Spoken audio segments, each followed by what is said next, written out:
What's good, y'all, man? It is Core Values with a new video. If you're new to the channel, please subscribe. And let's get into my thoughts on night two of SummerSlam.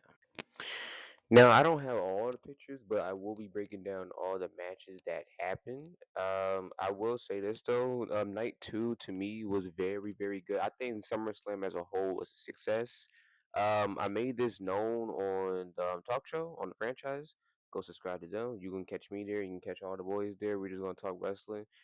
And from AEW, from WWE, we're just gonna be talking some talk, and also some future episodes about sports. But that's later down the line. But I'm wasting time. Let's get into the first match. Okay, first things first. Kevin Owens is back. First of all, let's get that out the way. I'm not gonna lie.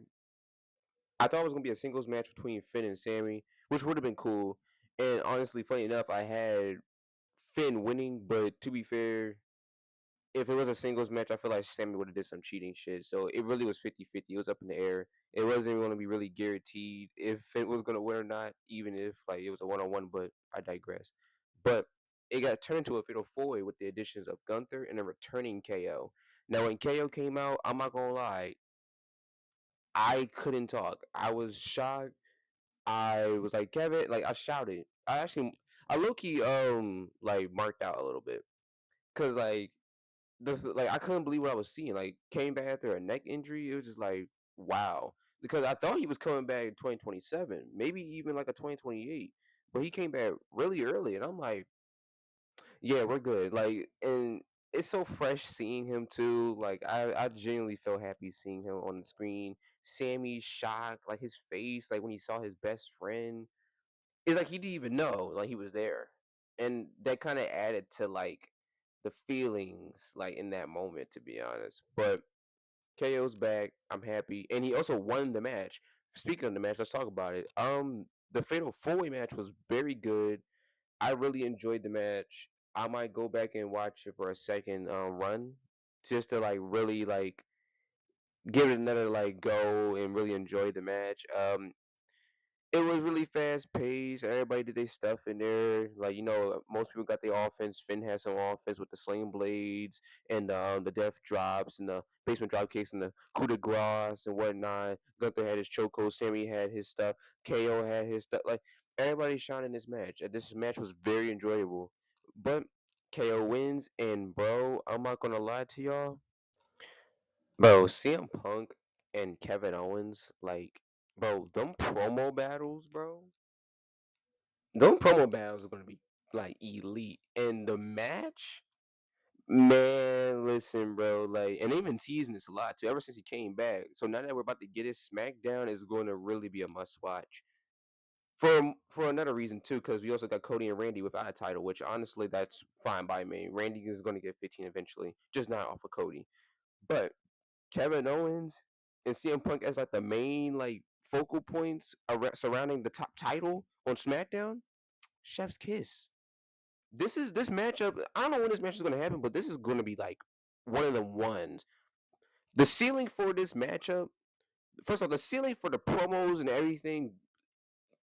The sky is really the limit, in my opinion.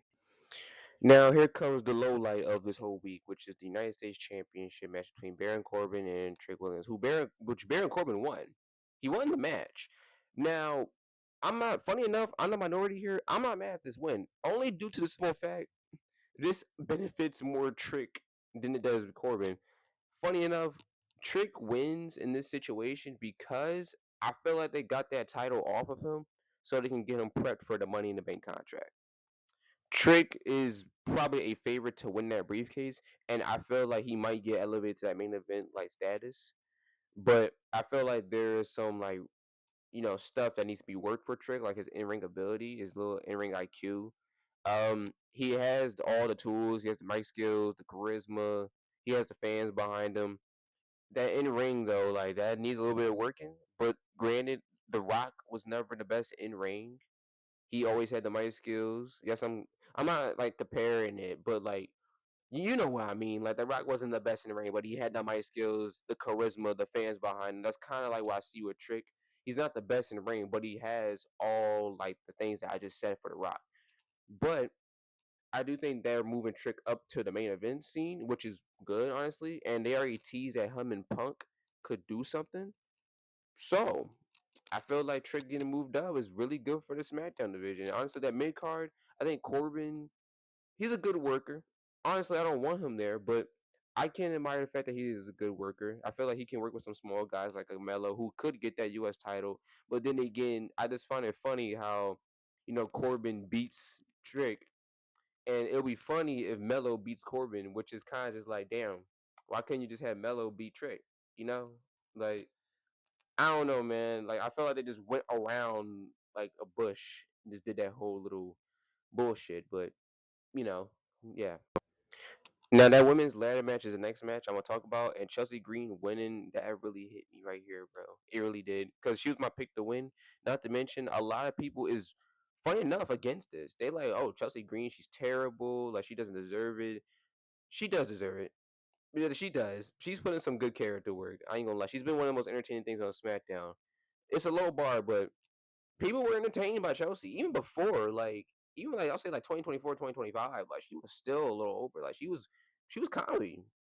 This is a good move for her. And yeah, it's interim, but when Rhea comes back, we know what's gonna happen. But shout out Chelsea though. She does. The next match I want to talk about is I believe the Danhausen match, and I didn't care about the match to be honest. I'm gonna make this quick. Like that match wasn't really all that to be honest. Like Danhausen won.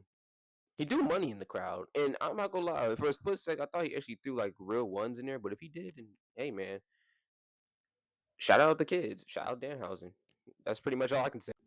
The next match is what I think is probably like one of the best matches of this week, potentially the best of the week. Probably number one is Penta and Gable. Now, granted, they got a short amount of time, but they managed to make something good out of that. And honestly, I think that is one of the best matches of the night, honestly, right next to the women's ladder match and the main event, which I'm going to talk about in a second. Chad Gable winning his first singles title is amazing. After all the hard work that he's putting with the character work, with El Grande, obviously, Shorty G, funny enough, was a little bit over at one point. He managed to get that over somehow, but yeah, like the American Alpha stuff, the Alpha Academy stuff, the stuff with Gunther, the stuff with like just he's been putting in good work. He deserves this, honestly. And I feel like Chad Gable is probably not if, but probably like one of the best wrestlers of this decade. Could arguably be top three of this decade, and just in terms of like just pure wrestling. Chad deserves this. He deserves all his flowers, man. I'm very proud, and I've been following him since 2016. Ever since them days with Jason Jordan, I've been there since 2016. It's 2026, y'all. It's 10 years later. I'm 20 now. I've been seeing him since I was 10. And to see him get his first singles title, it almost was like, bro, a tear to my eye. Because it's like, you deserve it. You really do deserve it. And he's going to do great things with that IC title. And honestly, I hope he holds that title for at least 2 years. I'm not going to lie. He deserves a long reign. But that's just me. And the last thing I'm going to talk about is the main event with the Shield.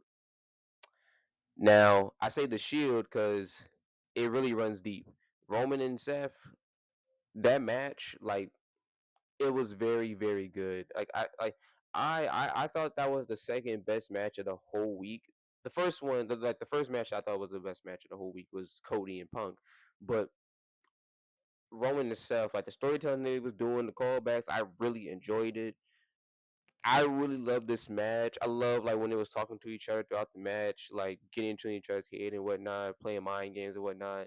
Then Roman picked up the victory, putting Seth behind him, and it's just like he achieved his goal. And then right after, we got a good moment.